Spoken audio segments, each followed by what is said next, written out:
and this is biological. Testosterone is a hormone that, if given to women, women become more aggressive, and this is something that has been confirmed in Western medicine. So I think that males, by their nature, have aggressive tendencies if they're not tempered by good upbringing, by their mothers, by humanization, and by an understanding of the awesome task and responsibility of being in a human relationship, whether it be family, in terms of a son towards the parents towards the children, or a husband towards the wife.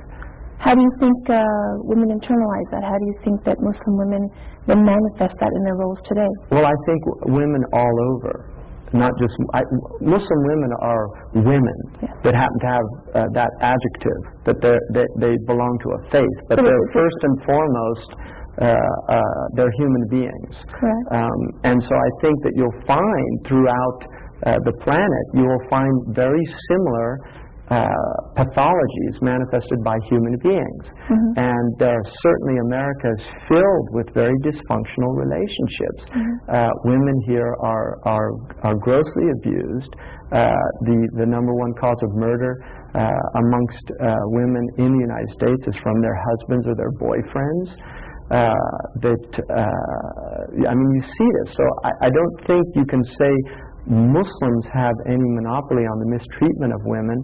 I think globally we have a problem.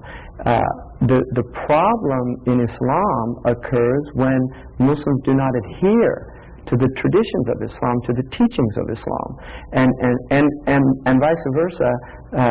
When they do adhere, you will see, in fact, extraordinary harmony occur in the human relationships, because very clear guidelines have been given in terms of gender relationships.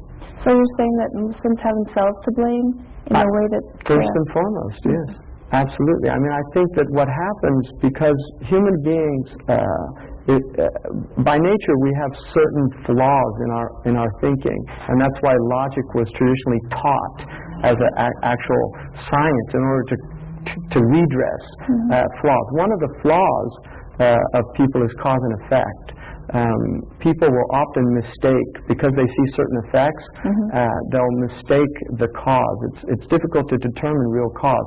Now, what will happen if you look at the Muslim world as a non-Muslim, when they look at the Muslim world and they see the dysfunctional nature of Muslim societies, they assume the cause is Islam. Whereas for a Muslim looking at the Muslim world and understanding his religion, he knows, in fact, the cause is the abandonment of Islam. It's the fact that these people are no longer practicing Islam.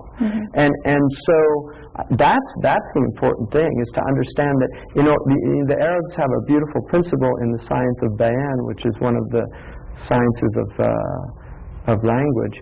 They say, al-hukmu ala shay'in far'un an tasawwurihi, that before we can judge a thing, we have to understand it in all of its variables. And we're filled with a world of prejudice. People are constantly prejudging. The average American will make remarks about Islam.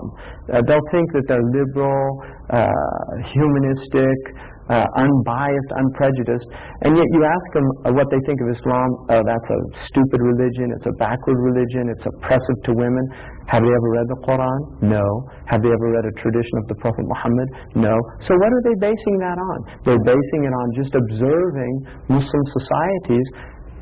Well, if we observe Christian societies, have we seen turn the other cheek applied in the West in the last 2,000 years? Was turn the other cheek applied in Iraq? Right?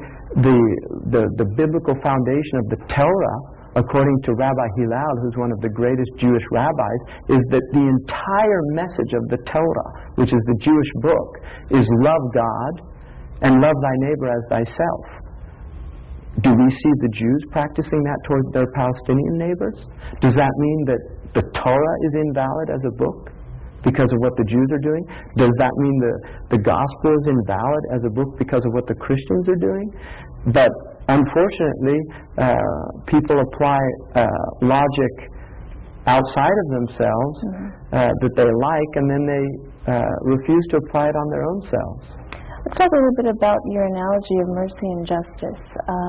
You discussed that you see mercy characteristic to women and justice more characteristic or symbolic of men. Can you expand on that? Well, I think if you look in the world, you will find that this is one of the paradoxes of the world, of the dilemmas of the world, is on the one hand we honor virtue as a religious virtue, and on the other hand we honor justice as a moral virtue.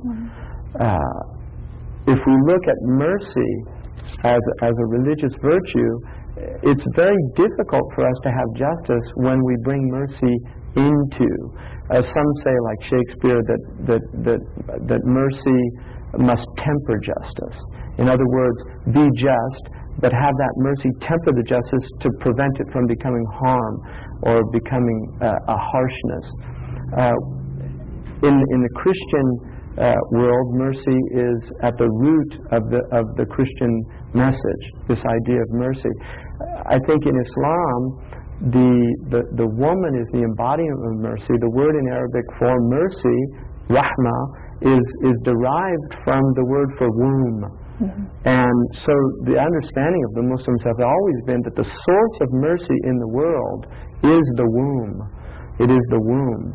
It's the blood bonds that bond us as Adamic people, that we're from Bani Adam, we're children of Adam, and therefore we should have compassion for all human beings, irrespective of their race, their creed, their color. And at the same time, we need to have justice in the world in order for for things to work in the marketplace. So my cosmological understanding in Islam is that a woman represents symbolically the virtue of justice in the world, and the man represents of mercy, and the man represents justice, and these are the two hands that God has given human beings, the left and the right hand, and they're to work together. This is how things are done in the world. So the relationship between men and women is a relationship that's complementary. It's not an equal relationship, and I think this is where people have a real problem, because equality is a mathematical concept. You don't find equality in the world. You find equality in mathematics. But as far as worship in Allah, equality is the same in His eyes as far as... No, there's no equality in worship, and I'll give you an example. Two people pray. One of them is sincere in his prayers and the other's not, but outwardly they looked exactly the same. They're not equal. And the Quran, for instance, says, are they equal? Those who know and those who don't know. They're not equal. We're not living in a world of equality, and I think this is one of the modern misconceptions of the world, this lie to try to create this so-called egalitarian society. There has never on this planet been an egalitarian society. Human beings are not equal. They're not equal in talent and gifts. The only place where they are equal is before the law. That is the only place. If a rich man and a poor man come before a judge, that judge has to treat them the same before the law. If a male or a female comes before a judge, that man must treat them equal before the law.